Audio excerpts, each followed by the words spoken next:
वेळेवर पाहुणे आले तर पाहुण्यांसाठी वेळेवर काय बनवायचे असा प्रश्न आपल्याला पडतो. तर आपण इथे डाळ न भिजवता मूग डाळीचा हलवा कसा बनवायचा ते बघणार आहोत. नमस्कार मैत्रिणींनो, अर्चना मसाला स्टोरीजमध्ये आपले स्वागत आहे. चला तर रेसिपीला सुरुवात करूया. प्रथम आपण इथे 1 वाटी मूग डाळ घेतली आहे आणि ती स्वच्छ पाण्याने आपण धुवून घेणार आहोत. या प्रकारे मूग डाळ धुवून झाली आणि चाळणीत आपण पाणी निथळेपर्यंत ठेवणार आहोत. नंतर एका कढईत मीडियम फ्लेमवर आपण डाळ भाजून घेणार आहोत. डाळ आपण ही गुलाबी होईपर्यंत भाजणार आहोत. हा मूग डाळीचा हलवा कमी वेळात आणि खूप टेस्टी लागतो आणि खूप मेहनतही लागत नाही आणि झटपट होतो. डाळ ही मीडियम फ्लेमवरच आपल्याला भाजायची आहे, नाहीतर करपेल.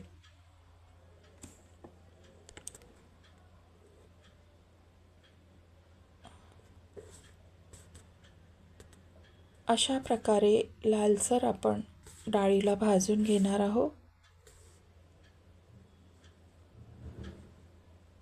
ही बघा, अशा प्रकारे आपली लालसर डाळ भाजून झालेली आहे.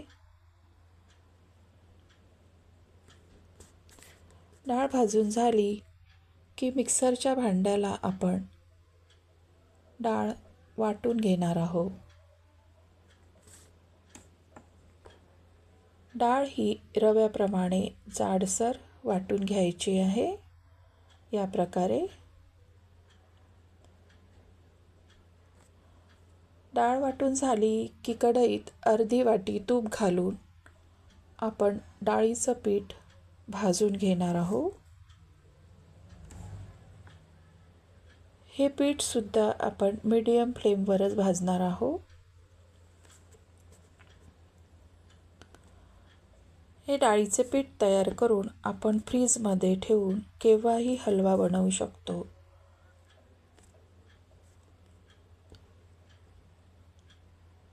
हा हलवा करायलाही सोपी आणि चवीलाही छान लागतो. हे डाळीचं पीठसुद्धा आपण लालसर भाजून घेणार आहोत.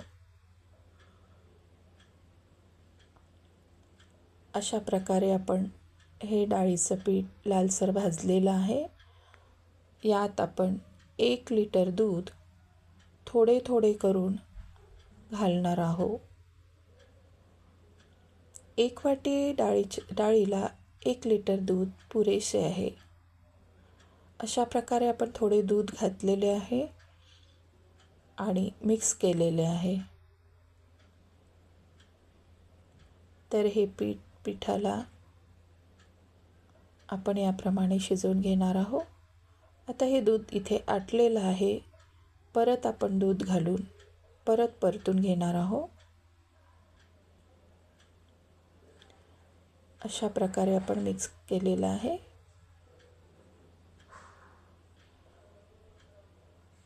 आणि परत वाचलेलं दूध आपण टाकणार आहोत आणि पिठाला छान शिजवून घेणार आहोत. अशा प्रकारे परतून छान शिजवून घेणार आहोत. हे बघा, इथे छान शिजलेलं आहे. पीठ शिजले की त्यात 1 वाटी साखर आपण घालणार आहोत. 1 वाटी मुगाच्या डाळीला 1 वाटी साखर पुरेसी आहे. साखर घालून आपण छान मिसळून घेणार आहोत.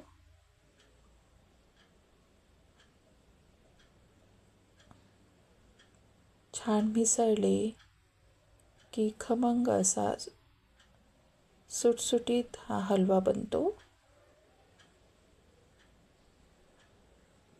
हे बघा, याप्रमाणे आपण हलव्याला मिक्स करून घेणार आहोत.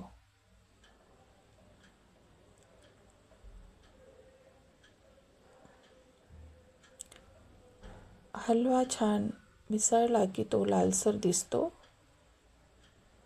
साखरेमध्ये आता तो मिसळला की छान खमंग असा दिसतो.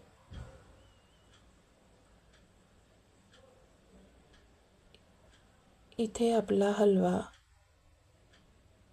शिजलेला आहे. यात आपण थोडे किंचित मीठ घालूया.